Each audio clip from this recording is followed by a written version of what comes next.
পৃথিবীর প্রথম যে নারীটা কালিমা পড়ে মুসলমান হয়েছেন তিনি হচ্ছেন খাদিজাতুল কুবরা তাহেরা। আরশের উপর থেকে একটা মহিলাকে আল্লাহ তাআলা সালাম দিয়েছেন, ওনার নাম খাদিজাতুল কুবরা আর তাহেরা। খাদিজা যখন মরে গেল, বিশ্বনবী আবার কষ্ট পেলেন। চাচা আবু তালেব যখন মরে যায়, বিশ্বনবী আবার কষ্ট পেলেন। চাচাও নাই, বউও নাই। বিশ্বনবী কেমন যেন নিজেকে একা একা মনে করলেন। ডানে তাকায়, আশ্রয় দেওয়ার কেউ নাই। বাঁয়ে তাকায়, আশ্রয় দেওয়ার কেউ নাই। সামনে কেউ নাই, পেছনে কেউ নাই। বিশ্বনবীর আবার মন খারাপ। বিশ্বনবীর মন খারাপ, এই দৃশ্য আরশের উপর থেকে দেখে কে?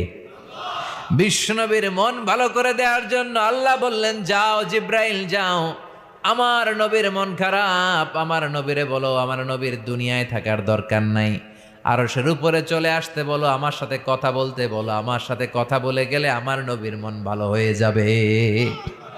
বিশ্বনবীর মন ভালো করে দেওয়ার জন্য বিশ্বনবীর মেরাজে ডেকে নিয়েছে আল্লাহ। সুবহানাল্লাহ পড়েন।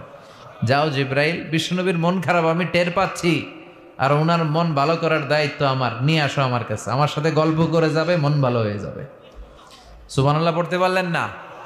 তার মানে যেখানেই নবী চিন্তিত ওইখানেই আল্লাহ সাহায্য আছে না নাই?